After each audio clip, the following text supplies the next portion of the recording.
구약 성경 오바댜 발음 힘들죠? 오바댜.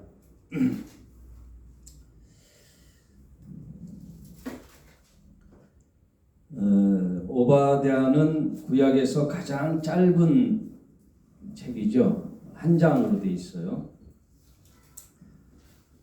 신약에서도 유다서, 빌레몬서도 한 장으로 되어 있죠. 오바댜도 구약 성경치고는 굉장히 짧은, 그냥 한 페이지, 두 페이지가 한 장으로 되어 있어서 이렇게 21절로 해서 끝나게 됩니다. 오바댜라는 말은 오바디아라는 이름이 줄어서 오바디아가 됐는데 뒤에 야가 붙어요. 오바디아. 야라는 것은 하나님을 뜻할 때 항상 이름 끝에 야가 붙어요. 또 하나님을 의미할 때 또 뭐가 붙죠? 엘이 붙는다 그랬잖아요. 사무엘 이렇게 엘이 붙을 때 하나님을 뜻하는 거고, 이름에 야가 붙어도 하나님을 의미해서 오바디야라는 말은 하나님을 섬기는 자라는 뜻입니다.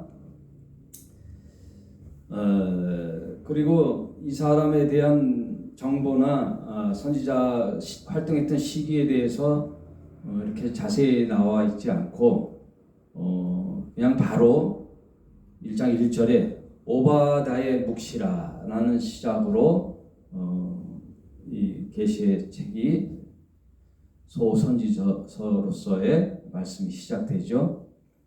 오바다의 묵시라. 특별히 오바댜는 에돔이라는 한 민족에 대한 경고의 말씀이 이곳에 기록되어 있습니다. 한번 1장 1절 보겠습니다. 오바댜의 묵시라. 주 여호와께서 에돔에 대하여 이같이 말씀하시니라. 우리가 여호와께로 말미암아 소식을 들었나니 곧 사자가 열국 중에 보내심을 받고 이르기를 너희는 일어날지어다. 우리가 일어나서 그로 더불어 싸우자 하는 것이니라. 그래서 오바댜 한 장에는 특별한 내용이 없고 에돔이라는 나라 민족에 대한 멸망의 경고, 심판의 경고가 기록되어 있어요. 에돔이라는 나라는 이제 역사적으로 거슬러 그 조상이 누구냐면 에서이죠. 에서. 이스라엘이라는 나라의 조상은 야곱이죠. 참 아이러니하게도 에서와 야곱은 한 뱃속에서 동시에 태어난 형제죠. 에서가 형이고 또 야곱이 동생인데 그 뱃속에서 두 민족이 싸운다 그랬거든요. 그리고 야곱의 이름에는 속이는 자라는 의미가 있는 동시에 에서의 발꿈치를 붙잡고 나온 자. 그러니까 이스라엘에는 그 장자권의 축복이 대단한데 먼저 태어나면 장자가 되잖아요. 그러니까 에서가 태를 뚫고 나오려고 하니까 못 나가게 야곱이 발 뒤꿈치를 잡았다는 뜻이에요. 그러니까 뱃속부터 이렇게 경쟁을 했는데 또 에서는 몸이 붉은 자, 털이 많은 자 이런 뜻이에요. 에서. 그래서 나중에 에돔이 되는데 야곱도 이제 약복강에서 어떻게 되죠? 이스라엘로 이름이 바뀌듯이 에서도 에돔이라는 나라로 바뀌는데 이미 어머니 태중에서부터 이렇게 갈등을 하고 싸우던 이 형제가 조상이 돼서 훗날에 그 형제지간에도 창세기 나오잖아요. 팥죽 한 그릇에 에서의 장자권의 축복을 낚아챘잖아요. 속였잖아요. 이 야곱이.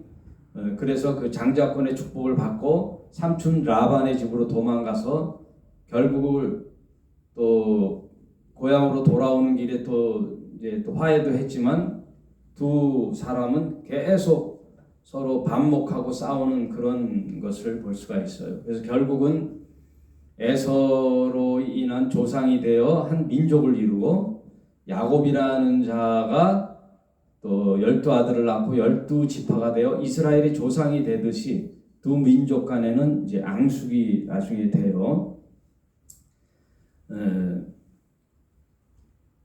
이스라엘이 가는 곳마다 방해하고 전쟁을 하고 반항하고 협조를 안 하는 그 나라가 에돔이에요. 침입하고 전쟁을 하고. 여러분 가만히 생각해 보면 이웃이라는 게 아무도 뭐 관계가 없는 사람하고 싸우진 않잖아요. 길 가던 사람하고 관계가 나쁘지는 않잖아요. 아무 관계가 없잖아요. 사는.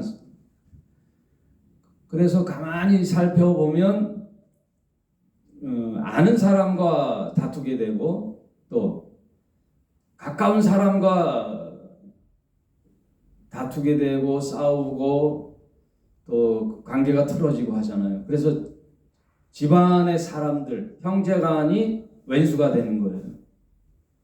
남이 왼수가 되는 게 아니라 가만히 살펴보면 형제가 원수가 되는 거예요. 그 관계가 틀어지면.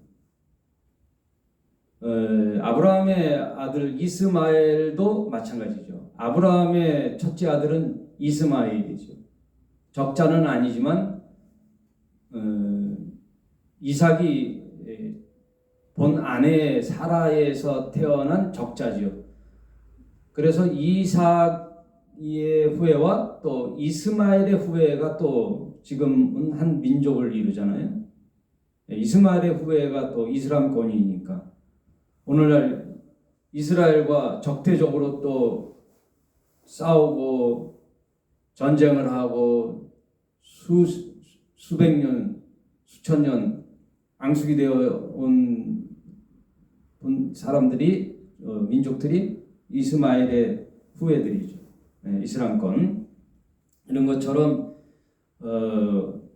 우리들의 원수지간이 될 수 있는 것은 가까운 집안이나 친척이 될 수 있다. 그래서 아내들이 남편들을 뭐라 그래요? 원수도 아니고 왼수라 그러잖아요. 왼수, 이 왼수야 이렇게 하는데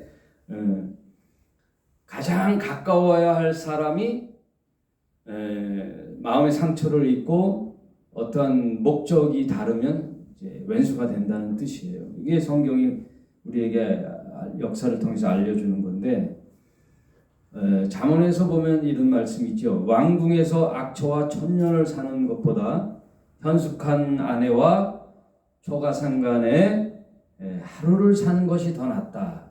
이런 것처럼 한 가정이 지옥이 될 수가 있고 한 가정이 천국이 될 수가 있는 거예요.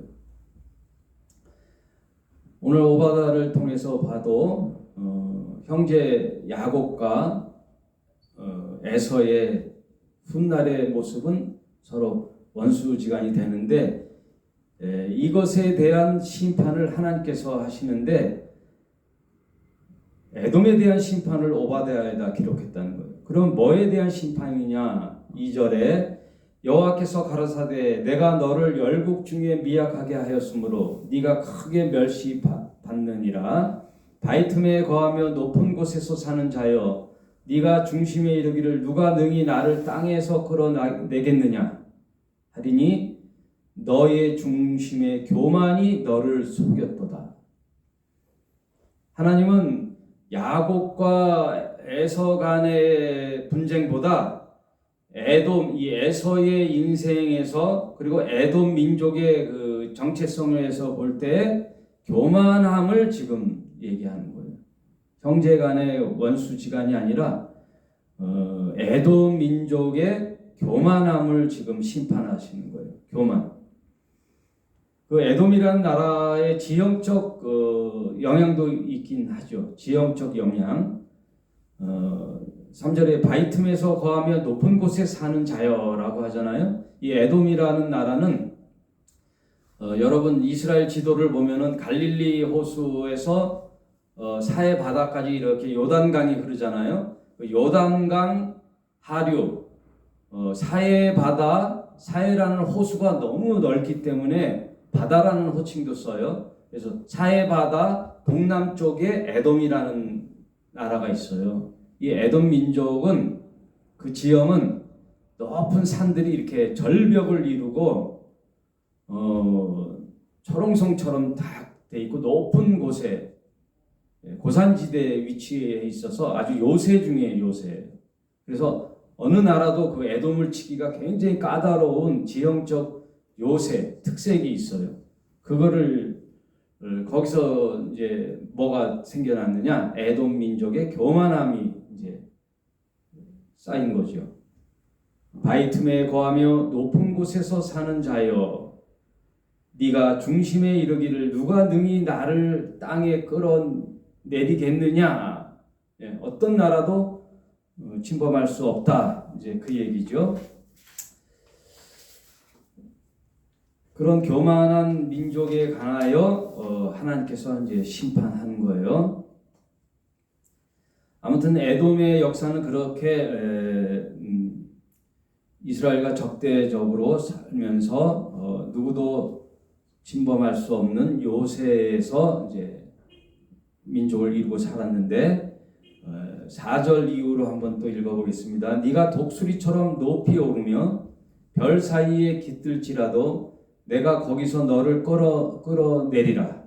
나 여호와가 말하였느니라. 하나님은 가장 싫어하는 것이 교만이에요. 교만. 하나님은 교만한 자를 내치시고 겸손한 자를 쓰세요. 그리고 겸손한 자를 찾으시고 겸손한 자를 높이시는 거죠. 네가 독수리처럼 높이 오르며 별 사이에 깃들지라도 내가 거기서 너를 끌어내리라.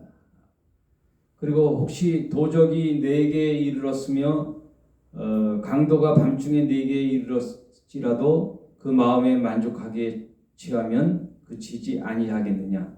혹시 포도를 따는 자가 네게 이를지라도 그것을 얼마쯤 남기지 아니하겠느냐. 네가 어찌 그리 망하였는고. 교만하고 탐심이 많은 에돔 민족에 대한 경고를 이렇게 하나님이 오바댜의 선지자를 통하여 이렇게 말씀해 주고 있어요. 6절 에서가 어찌 그리 수탐되었으며 그 감춘 보물이 어찌 그리 수탐되었는고.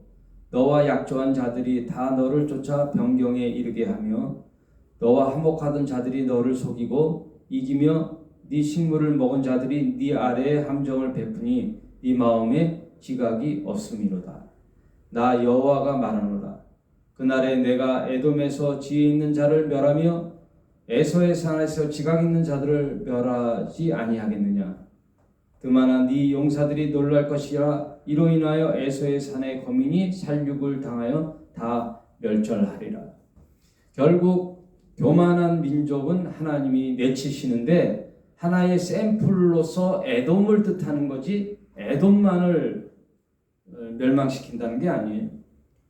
이스라엘이라 할지라도 또 만국의 열방의 나라도 교만한 나라는 하나님이 내치시리라는 그런 말씀이 우리에게 오늘도 교훈이 되고 있죠. 15절에 보면 여호와의 만국을 벌할 날이 가까이 왔나니, 만국에게 벌하는 거예요. 많은 나라의 상징적으로 에돔을 들어서 얘기하는 거지만 모든 만국의 교만한 나라는 벌할 날이 가까이 왔다. 너희 행한 대로 너도 받을 것인즉 너의 행한 것이 내 머리로 돌아갈 것이다. 그래서 오늘날 우리가 오바다를 읽으면서 우리가 신자로서 갖춰야 할 것은 뭐냐면 교만을 버려야 돼요. 교만. 여러분 무엇보다 내 자신을 돌아보고 교만을 내 삶 속에서 몰아내야 돼요. 여러분, 교만은 사탄의 이름이에요. 사탄의 이름은 교만이에요. 그러면 겸손은 누구의 이름이죠? 예수님의 이름이죠. 딱 이렇게 상징적으로 표현하고 있어요, 성경은. 그래서 모든 교만의 일들과 교만한 민족과 교만한 사람의 DNA, 습성은 하나님이 내치시는 거예요. 왜냐하면 그건 사탄의 속성이기 때문에. 사탄의 속성은 하나님과 견주어 싸우는 거 아니에요. 나도 하나님과 같은 자가 되리라. 저 뭇별 위에 높은 곳에 자정하여, 이사야서 14장에 나오죠. 루시퍼가 내가 저 높은 북극성 높은 자리에 내가 앉으리라. 저 지극히 높은 자와 겨루어 싸워버리라. 하나님과 대적하는 자, 교만한 자죠. 그게 사탄의 닉네임이에요. 근데 겸손은 하나님의 아들인 예수님의 닉네임이죠. 예수님은 어땠죠? 빌립보서 2장 6절에 원래 사탄은 하나님과 견주어 볼 수 없는 피조물이며 하나님의 명령을 수행할 그런 사명이 해야 할 정체성을 잃어버리고 하나님께 도전을 했는데, 예수님은 반대로 하나님 위치에 있는 분인데 그 자리를 내려놓고 이 땅 위에 내려왔다고 그랬잖아요. 빌립보서 2장에 그는 본디 하나님의 본체이시나 그와 동등됨을 취할 것으로 여기지 아니하시고. 그게 뭐예요? 하나님과 동등한 예수님은 동등됨을 취하지 않는데, 천사 이 루시퍼는 동등되지가 않죠. 하나님의 피조물이고 섬겨야 할 자가 하나님과 동등됨을 취하는 거예요. 이게 굉장히 중요한 빌립보서 2장에 예수님은 동등됨을 취하지 아니하는데 사탄은 동등되려고 취하는 거예요. 그래서 선악과를 취하는 거죠. 선악과를 취하는 것. 아담도 선악과를 취하는 거죠. 왜? 동등됨을 취하려고. 사탄이 아담아, 너 저 선악과를 먹으면 너도 하나님처럼 동등되게 돼. 하나님 동급이 돼. 그러니까 못 먹게 한 거야. 예? 사람의 심리를 이용하는 거죠. 모든 사기꾼이 심리를 이용하는 거죠. 여러분, 저기 의료기 판매하는 데 가면요, 노인분들이 계시잖아요. 그러면 뭐 사라고 안 해요. 가만히 구경시켜주고, 어떤 아주 할머니가 이렇게 오잖아요. 그러면 아예 할머니는 안 보셔도 됩니다. 예? 할머니는 안 돼요. 이거 비싸서 안 돼요. 이게 얼마짜린데요? 할머니 병변은 살 수가 없어요. 그러면 마음속에 불을 지르는 거잖아요. 아니, 이놈 봐라, 나를 우습게 보네. 내 아들이 누군데? 내 아들이 의사인데? 내 아들이 뭐 법관인데? 그러면서 그 심리를 이용하는 거예요. 나도 살 수 있어, 이렇게 만드는 것처럼 사탄도 아담에게 너 저거 왜 못 먹게 한 줄 알아? 하나님처럼 동급이 되니까 하나님이 이미 그걸 못 먹게 만든 거야. 하나님만이 높은 자리에 앉으려고. 그런 유혹 속에 아담이 사탄에게 넘어갔듯이 모든 사탄의 속성은 교만한 자의 자리에 앉는 거죠. 예수님은 그 자리 동등됨을 내려놓고 이 땅에 오셔서 죽기까지 순종하여 결국 십자가에 달려 죽으심으로 하나님의 명령을 순종했죠. 그러니 하나님이 예수님을 높이시는 거죠. 겸손한 자는 높이는 거예요. 교만한 자는 내리꽂는 거예요. 오늘 오바다에서도 그렇잖아요. 만국을 벌할 날이 올 것이다. 교만한 자를 벌할 날이 올 것이다. 올 것이다, 안 올 것이다. 우리 김진구 집사님 올 것이다 안 올 것이다? 오겠죠. 안 왔으면 좋겠어요? 시험 공부를 열심히 한 애들은 시험의 날이 기다려지는 거죠. 수능이 엊그저께 이제 끝났는데 뭐 긴 시간 몇 년, 3년 뭐 이렇게 공부한 애들들 고등학교 올라와서 또 열심히 공부한 애들은 수능만을 기다렸을 거예요. 왜? 자기가 그동안 애쓴 걸 평가받는 날이니까. 근데 공부 안 한 애들은 어떻게 해요? 시험 안 봤으면 좋겠죠. 네? 학교에서 이번 중간고사는 없고 기말고사 보겠다 그러면 막 환호성을 치는 애들은 공부 안 한 애들이고, 잠 줄이고 애를 써서 독서실 가서 공부하고 이렇게 준비했던 애들은 시험을 안 본다면 낙심하잖아요. 마찬가지예요. 이 땅에는 반드시 심판하는 날이 다가와요. 이건 목사의 말이 아니라 성경에서 말하는 성경 전체의 말이에요. 언젠가는 하나님이 심판한 날이 온다. 여호와의 만국을 벌할 날이 가까이 왔나니 너희 행한 대로 너도 받을 것인즉 너의 행한 것이 다 네 머리로 돌아갈 것이니라. 우리가 예수님을 통해서 배울 수 있는 것은 나는 온유하고 겸손하니 너희는 내게 와서 배우라 이렇게 말씀하셨잖아요.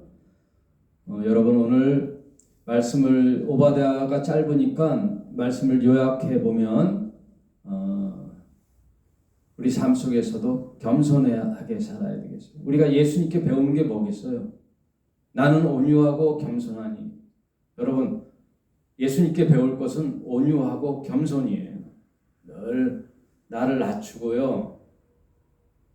그리고 오늘 찬송 배웠듯이 내가 여기까지 온 것도 하나님의 은혜잖아요. 내가 태어나서 여지껏 산 것도 내가 잘나서 된 것도 아니고 늘 겸손하게 몸을 낮추고 또 부드러운 마음, 온유한 마음, 타인에게 좀 친절하고 모든 사람에게 이렇게 친절하고. 네. 요즘 그 말이 무슨 말이에요? 네. 내가 누군지 알아? 그게 제일 개소리라고 그랬잖아요. 네. 유명한 그 지필가가 책을 썼는데 개소리라는 책을 썼어요. 거기에 최고의 개소리가 뭐냐? 감이다. 감이. 인간이 쓰는 최고의 교만한 개소리. 이게 감이. 그리고 내가 누군지 알아? 이거 개소리라는 거예요. 진짜 개소리예요. 감히. 감히가 어디 있어요? 넌 내가 누군지 알아? 누구긴 누구야? 예수님이 이 땅에 오시고 성경을 통하여 교회라는 공동체를 준 기본적인 본질이 뭔지 아세요? 교회의 기본적인 핵심의 본질은 평등이에요. 똑같은 거예요. 너나 나나 똑같은 거예요. 하나님 한 분만이 찬양과 경배를 받으실 유일하신 분이요. 우리 주님만이 구원하실 예수 그리스도시고 나머지 인간은 다 똑같아요. 네. 가르치는 자나 배우는 자나 교회 목사나 성도나 근본적인 성경 핵심의 교리는 뭐냐? 너나 나나 똑같다라는 거예요. 뭐로 똑같은 거예요? 죄인, 하나님 앞에 나설 것 없는, 하나님 은혜가 아니면 지금도 당장 벼락 맞아 죽어야 마땅할 존재, 내 속에 드글드글 끓는 죄악, 탐심, 이기심. 하나님 은혜가 아니면요 누구나 내 마음속에는 탐심이 있다고요. 탐욕이 있고, 네? 나 우습게 보려고 하는 교만, 이런 것 다 있는데 성경을 통하여 하나님이 우리에게 너희들 이렇게 살아 하고 성경을 주시는 핵심 중에 핵심이 평등이에요. 똑같다는 거예요. 너나 나나 다 하나님의 은혜로 살아야 할 형제요 자매. 그래서 예수님 뭐라 그래요? 오직 선생은 그리스도 한 분이요. 우리의 선생은 그리스도 한 분이에요. 그리고 너희는 다 형제니라. 다 형제예요. 그걸 가장 역행하고 깨부시는 데가 어디예요? 지금 교회라니까. 교회.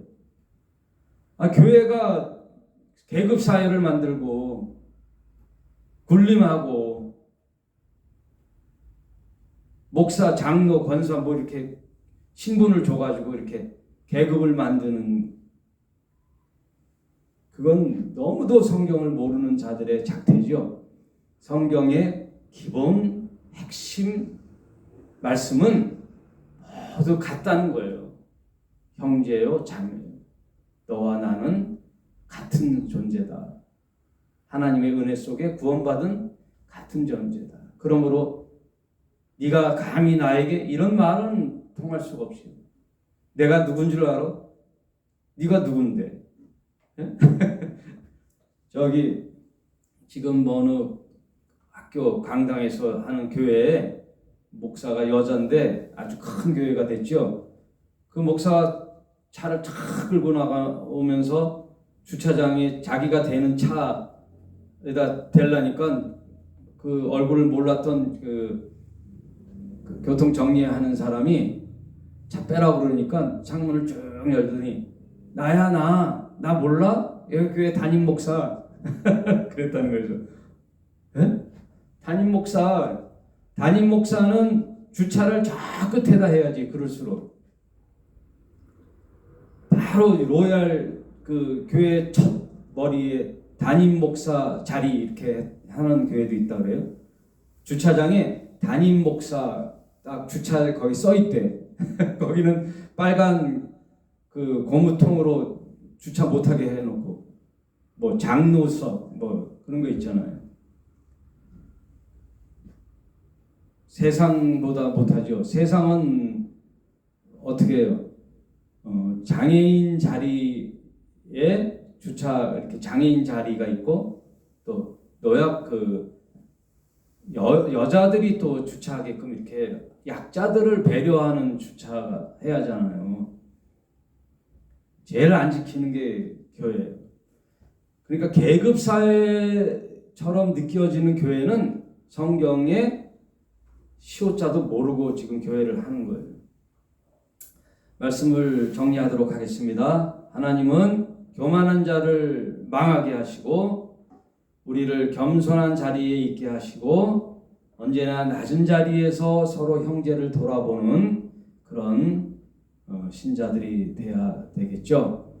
21절 마무리하면서 하나님이 뭐라고 하시느냐. 구원자들이 시온산에 올라와서 에서의 산을 심판하리니 나라가 여호와께 속하리라. 이렇게 하고 오바다를 마치는데 모든 나라는 하나님께 속하는 자죠.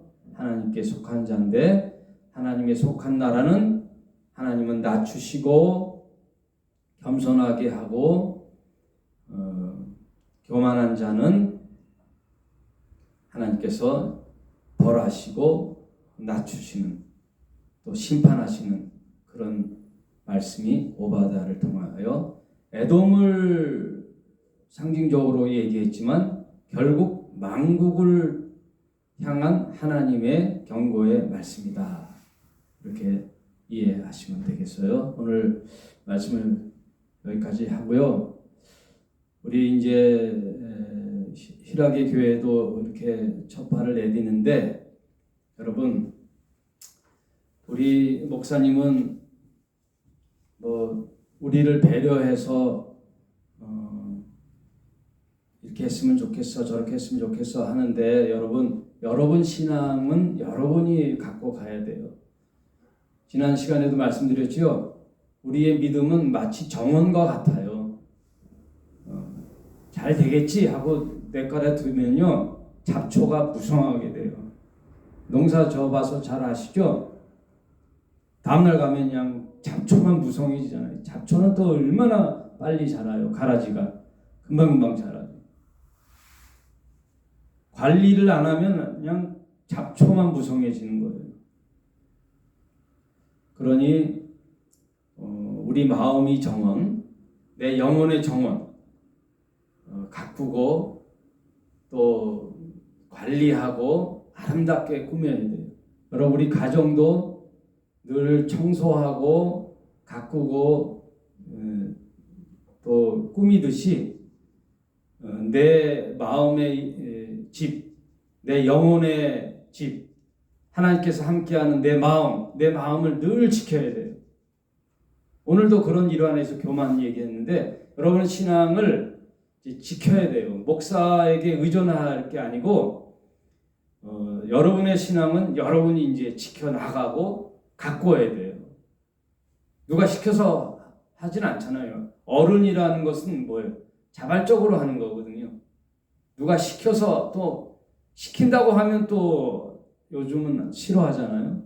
스스로 자원하는 마음으로 우리 교회를 세우고 교회 공동체가 저절로 되는 것이 아니라 내가 마음을 두고 옥합을 깨트리고 하나님 나라의 한 일환으로서 교회 공동체를 세워나가는데 내가 헌신해야 되겠다. 그리고 내 믿음도 같이 성장하는 그런 이번 우리 희락의 교회 제2의 출발의 시점이 돼야 되겠다. 그렇게 생각해요. 여러분 제가 여유를 둬도 여러분의 신앙은 여러분이 지켜나가기를 부탁드리겠습니다. 우리 말씀은 여기까지 맺고요. 찬양 오늘 배운 찬양 한번 드리고